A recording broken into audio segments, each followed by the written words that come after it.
Hey yo people, what up man? So ngasi ki video sina vlog ni hause akhoi ma duty lore Independence Day ki ka duty ayu ngan tanga sai pung manga ma chak aina thilamo bane hause akhoi ma duty lore bane akhoi ma duty lo lore se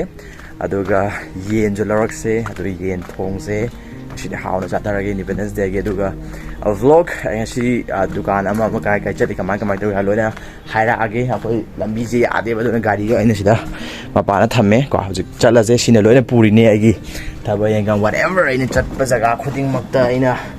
dukan advertisement wagera thaba mo wagera khuding makta si gari jina puri ne hojek satla jing gari je na hanju amdang thomjal lure adudagi ketang problematic su oiraga leirabane bako ado jik chatla se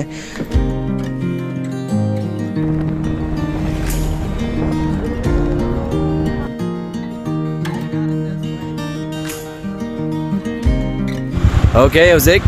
ai sanjen thongda khoma logo lae khoma ada lepaga lai obra wale balai ngak tang wa lima le khoma se to ngai minnare je khoma kai tang minute bari manga ma wa le ba ma le ada lai re khoma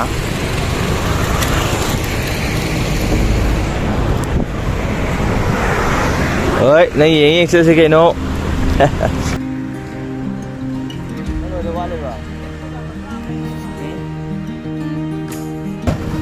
Independence Day di Tua mana?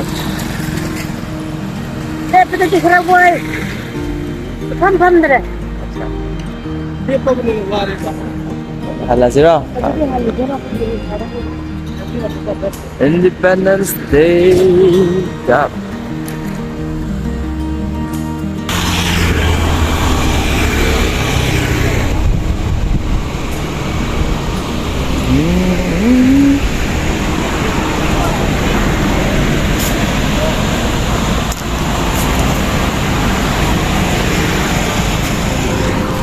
Let's go people. Yum halaze. Khoma su loire. Khoma loire apne ne yum halani ko yam phaza wane branches sing je wo ye ma ba. Ti phaza wane. Samara lami bata ho je yam phaza ya ba samara u je. Independence Day ki flag su yam phaza lai re. Phaza da yung nge kwa. Loga sura mathak ta su Independence ba yung nge. Khoma ada lai re ko khoma loire ni. Kun yum halaze. Ado yen thong ba ngasi ai yen khut thong pau dara ge chuna se duga. Ya ado thabai nga chapa ula ka de duga. Mamang thagi July thagi ai du pa kya muk tan ge ba du video du thagat ki bane mayam cha rum che kau to video shema pasa kya muk ta li tan de du mayam dum urani kwa ya us ma to we video se and this is live bro happy life aya mayam sida oh ukla me min na ji ka mai to ko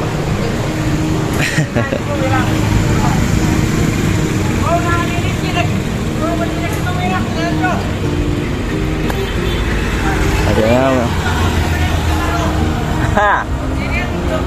Focus winner.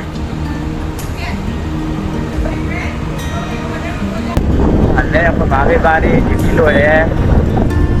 Sat map tu lagi. Lambi yang cepat tak bagai je.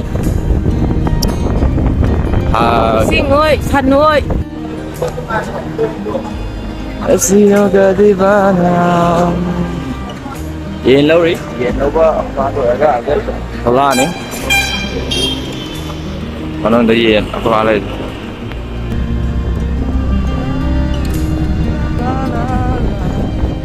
Kalau tu yen thong terus ya, kalau maga cái yum hale, Denny mulai Denny, bas lo, nanti dulu, hanjek, no, fit, bad dog, nanti dulu, jump, ya, so. Chalo my friends, usi game se lora ne mok thong tara se thong sam pula ge nai tara ge ha aduga ma ta min se yen thong be video lau tre akhoi ma do theng ena saura ba bung maro ma khai hele na ma je pukla ma bai tare wa zo aba du da adu videos lau tre adu akhoi ma ga ge na thong bu lora ga pa sana hauna cha da re mai cha pa min na ga kwa mai ga le ne kwa se pa ru se mo se cha hauna okay 2000 Jake kita running sang hauna sara ni ma ga ga dia pung baro hele se ma se pukla tu le ma video na chawning chawning na minute okay chalo sing ase evening time wedding asai ke siksa tu pulur ga potha re to sik thaba muk chala se thaba ka cha pun habs pun namuka yeng min na sa di chajla chasi khoi lambi ju nong cha sa ba khata kang e ko na chadi yaad ra bani aisa lage ko ꯆꯠꯃꯤꯟꯅꯔꯁꯤ ꯆꯩꯔꯥꯎꯁꯤꯡ ꯑꯗꯨꯒ ꯀꯩꯀꯩ ꯊꯕꯛꯅꯣ ꯍꯥꯏꯕꯗꯨ ꯌꯦꯡꯉꯨꯔꯁꯦ ꯁ꯭ꯇꯣꯔꯒꯤ live ꯊꯥꯗꯣꯏꯅꯦꯕ ꯑꯗꯣ ꯒꯤꯐ ꯑꯣꯏꯁꯨ ꯇꯧꯗꯣꯏꯅꯦꯕꯀꯣ ꯃꯊꯪꯗꯣ ꯂꯥꯛꯑꯒꯦ ꯗꯦꯅꯤ ꯁꯤꯂꯥꯎ ꯁꯤꯂꯥꯎ ꯑꯗꯨꯝ ꯊꯣꯛꯀꯗꯧꯕ ꯗꯦꯅꯤꯁꯦ ꯃꯣꯃꯣꯁꯦ ꯌꯥꯝ ꯇꯩꯔꯦ ꯆꯪꯉꯣ ꯃꯅꯨꯡ ꯆꯪꯉꯣ